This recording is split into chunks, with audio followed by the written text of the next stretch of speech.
Welcome to Devil Dog Bushcraft. Today, we're talking about Bowdrill fire. If you've been working on Bowdrill fire and you just can't seem to figure out what's going wrong, this might just be the video for you. Let's get into it. If you're unfamiliar with how Bowdrill fire works, let's talk about the fire triangle. We've got oxygen, we've got fuel, and we've got heat. Let me explain. Friction helps me create two of those elements. While pressing down and spinning, this notch is filling up with char material. In addition to that, the friction is also creating the heat in order to ignite it.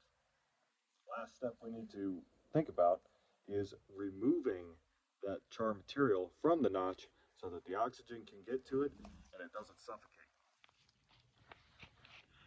When I'm working on a Bowdrill set, this is what I'm thinking about right here, the 3 points of failure.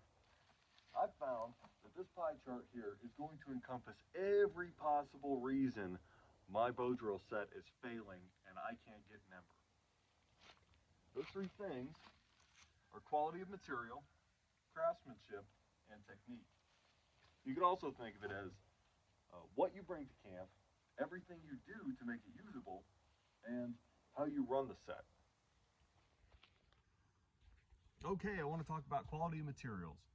So what I'm looking for while I'm out in the woods is a harder softwood for both my spindle and my hearth board. Now I want to avoid excess tannins, sap, and I don't want to use heartwood. Knowing the trees versus knowing the qualities in the wood that you're looking for. Personally, I think it's more important to know the qualities that you're looking for versus the types of trees, but knowing those trees is going to speed up your search. Some of the trees that I look for are tulip poplar, white pine, red cedar, willow, basswood, and aspen. Other considerations I take while I'm looking for wood is when's the last time it rained? How humid is it? Was this wood off the ground?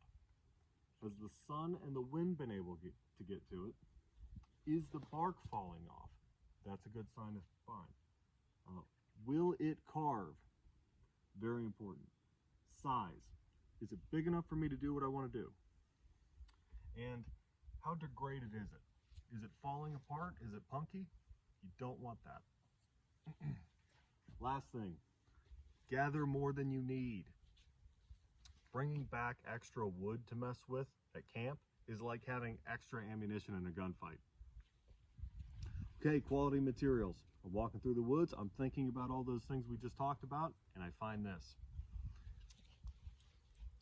The first thing I might check, how does it carve?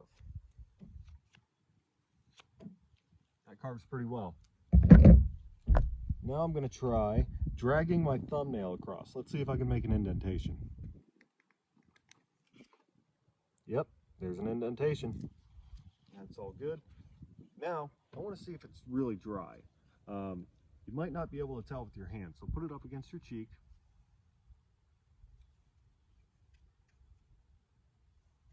Yep, it's a little bit damp. So what I'm going to do is I'm going to keep it close to my body somewhere and dry that out. What we're looking at here is a big pile of eastern red cedar. Now this was cut down approximately 6 months ago. And I think it's going to be a good candidate for our hearth board and our spindle.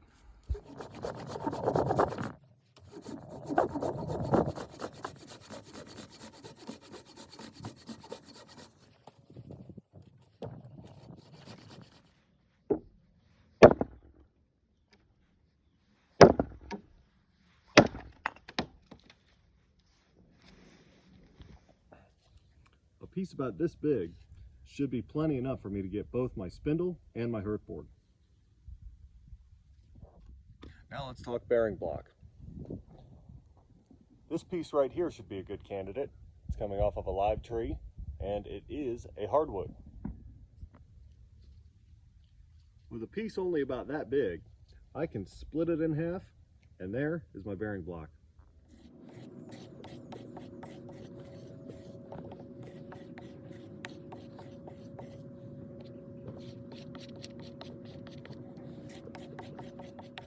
going to take this bird's nest material and I'm going to spread it out right here because I think this will be a good place for it to dry out.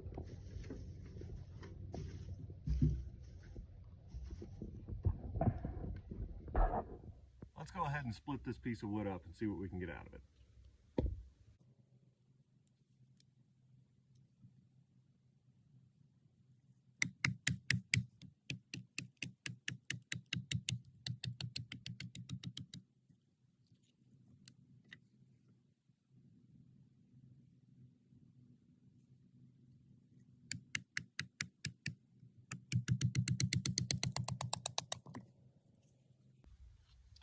I've got enough for 2 spindles.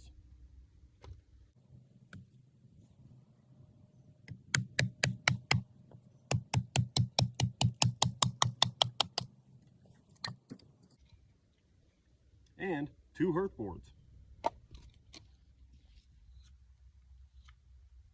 While I'm carving this, the only thing I have in mind right off the rip is I want this to look like a dowel rod that I bought from the store. I'm going to be a perfectionist and I'm going to take my time to make sure that it is not oval shaped, it is straight, and there aren't any bumps or anything sticking out of it. 2 of the most dangerous words that I've ever heard are good enough. It's not going to fly. I want perfection.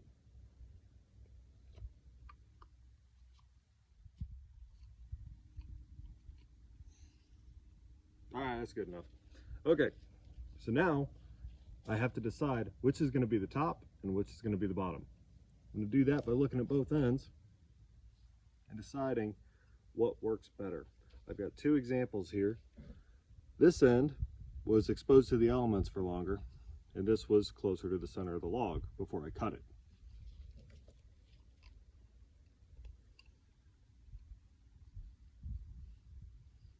I think this end is going to be drier because it was exposed to the elements longer.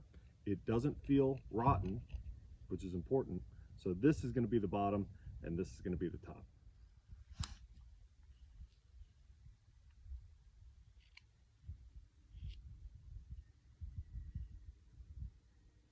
All right. That's what I'm looking for right there. Now let's get to the point.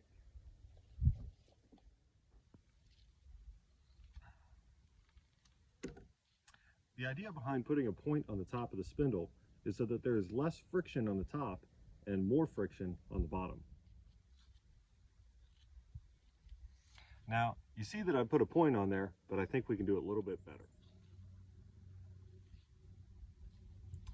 Now, what I'm doing to improve on this is I'm making concave cuts. I want this to be consistently narrow for about 1 inch. Something like this. Now we're on a hearth board.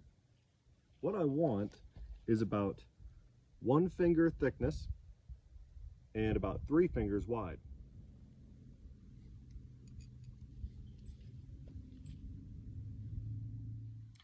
Now, the burn-in is important for 2 reasons. Number 1, it marries up the spindle and the hearth board, but number 2, it's an opportunity for me to test out how well I crafted my materials.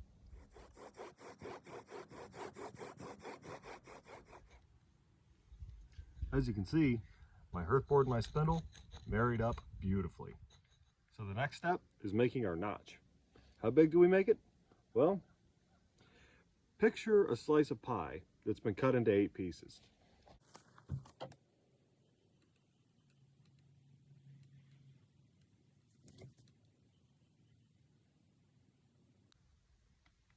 That's what I want.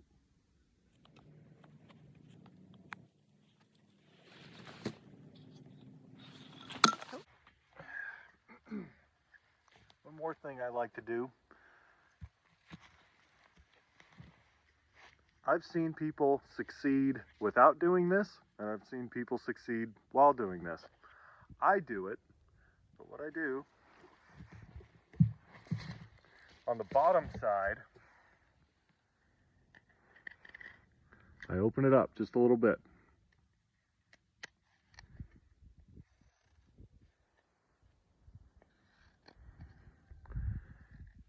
I believe the idea behind this is it offers just a little bit more oxygen for the brief moments while your ember is still in the notch.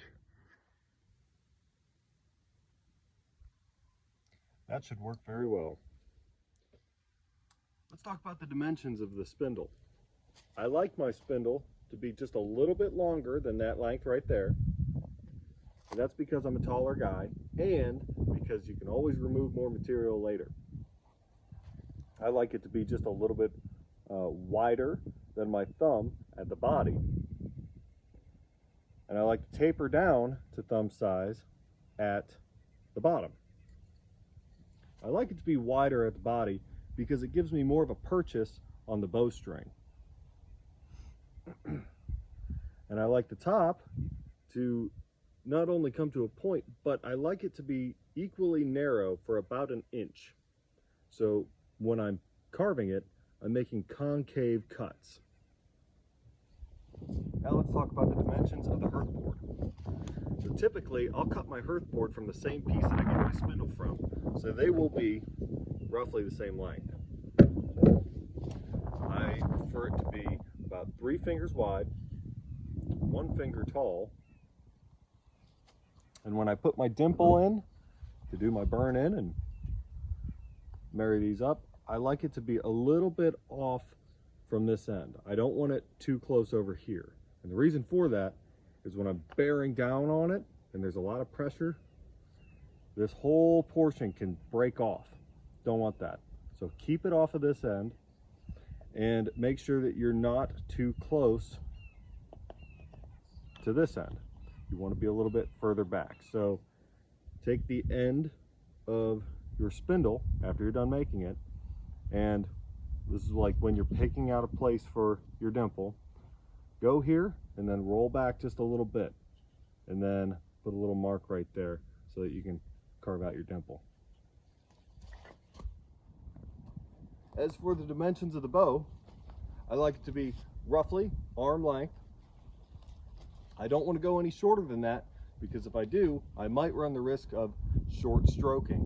And short stroking is about as much fun as getting a back massage from your dad. Aside from that, it does not have to bend that much depending on the type of cordage you use. I like using 550 cord or tarred bank line. And both of those cordages have a tendency to stretch as needed. As for the bearing block, this is a pretty good size right here. I can hold it comfortably in my hand. I can wrap my fingers around it a little bit without getting too close to the dimple. And I like that dimple to be a little bit closer to the wrist if possible. For example, if I'm bearing down pressure on it and it's further out this way, my wrist is going to bend. I don't want that. I want it a little bit further back so that I can keep it steady while I'm putting pressure down. Before we move on to the next topic, I want to touch base on variations and modifications. So here's a few examples. We've got 2-string bow, fat wood bearing block, fat wood pointed spindle, nail pointed spindle, no notched hearth board, 2-person method, pump drill, etc. There's too many to list off in this one video, but I do plan on covering all of these in a future series that I'm going to be making on Bowdrill. I think it's important to know these variations and modifications because if you have a failing set in the field, you might still have the ability to make it work. For instance, here is a very simple modification that I made to one of these spindles. I narrowed it. Now I know this is going to act completely different because of the modification that I made. Now we're at the final stage, technique. Since all the crafting is done, everything I do from this point forward is wrapped up into my technique. I'm going to be mindful of some things. I'm not going to put my hearth board down on wet soil. I'm not going to start running it if my bird's nest is 10 foot away. I'm going to make sure my area is not cluttered so that my bow isn't smacking into things. Technique is more than just how fast and how hard you run the set. Everything I do from this point forward is encompassed in my technique. Okay, let's talk about the speed-pressure relationship. Okay, so both speed and pressure are required to make the friction that is responsible for our material buildup and our heat. However, we can adjust the balance to achieve a slightly different result. So while you're running your set, think about this. More speed is going to result in more heat, whereas more pressure is going to result in more material. That balance is going to be subject to change, pending both the type of wood and the spindle size. Every set is unique. Let's talk about the different colors that we can see in our char material. So typically, and this is pending the type of wood that you gather, typically what you're going to want is a dark brown color. If it's too light, it might not be collecting enough heat, and if it's too dark or black, then you may have burned all the life out of it so that it won't hold an ember. One part of technique that's easy to overlook is staging the workspace. First things first, I want to make sure that where I'm going to be running this set isn't cluttered with sticks or debris that's going to get in my way.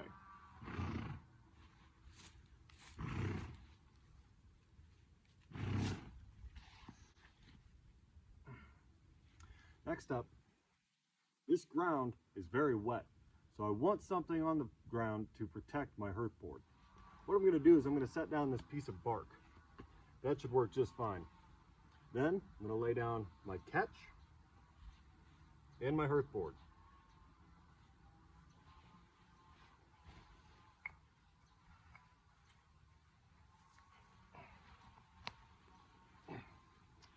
Next up, I want my bird's nest material nearby, but still out of the way. So I'll put my bird's nest off to my right because my bow is going to be traveling to my left. Last thing for me to do is I want to double check my bearing block and my spindle for a last minute tune-up. As far as a tune-up goes, let's start with the bearing block. So my hole, or my dimple, is starting to get pretty deep. What I want to do is I want to take my knife and baton it down and plane off the face.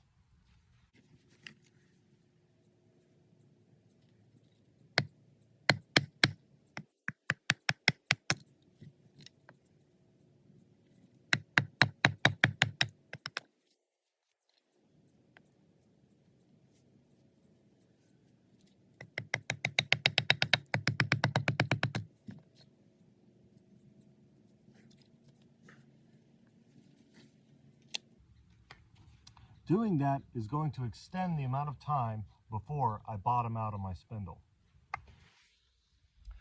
Bottoming out, or shouldering out on your spindle, is essentially when you are running this, you are losing material, and the surface area that is making contact is creating more friction on the top, and the bow is getting more difficult to run. The next part of my tune-up is I'm going to take my spindle and I'm going to make sure that everything looks good the way I want it. Since doing the burn-in, I may have lost a little material on the top, so I'm going to recarve that out so that I have at least 1 inch where it is of uniform diameter.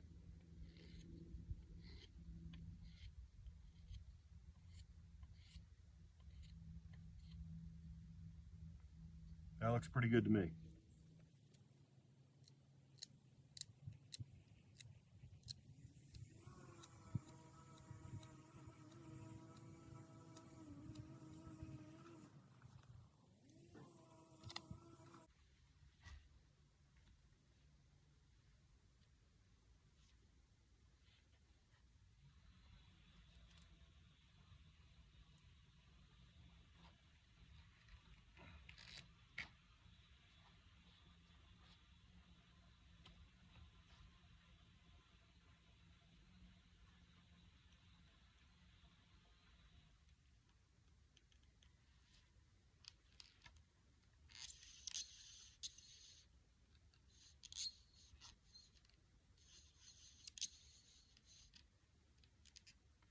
Aside from the speed-pressure relationship, I'm focusing on two things. I want my spindle to stay perfectly upright. I don't want it to rock back and forth. When it does that, I'm losing heat. So, I'm going to drive my wrist into my shin bone to keep it nice and locked in. The next thing I'm going to look at is how my bow is being run. I want it smooth back and forth, and I want it level with the ground.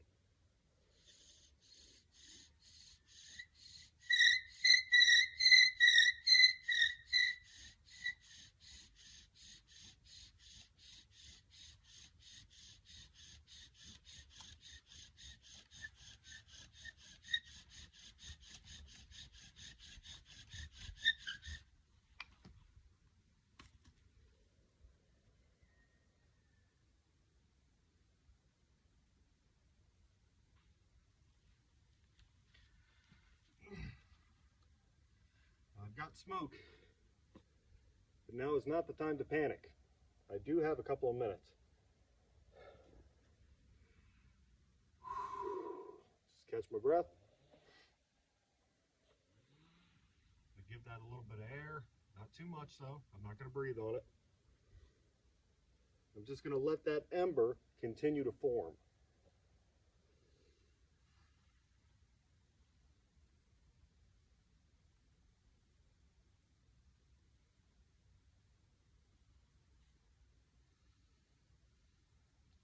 Seems to be performing pretty well.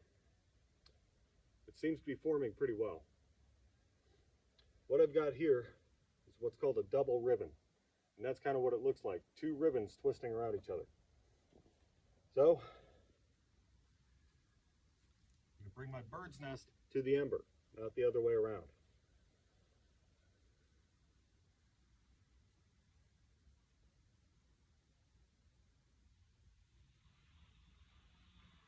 Very carefully drop it in.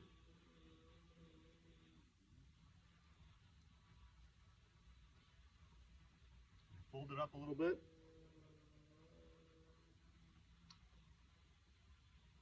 As I'm giving it air, I'm holding it away from my face.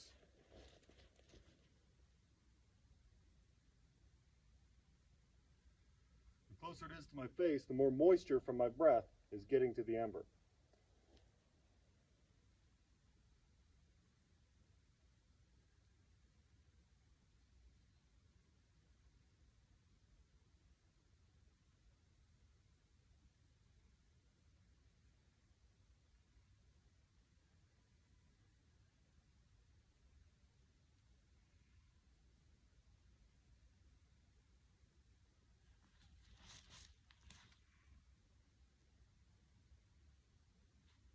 There it goes.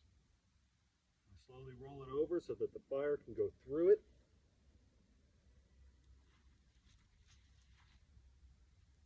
We're good to go.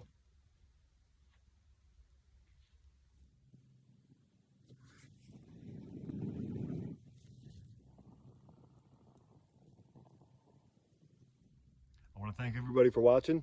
Let me know what you think in the comment section. Like, share, subscribe, Devil Dog Bushcraft.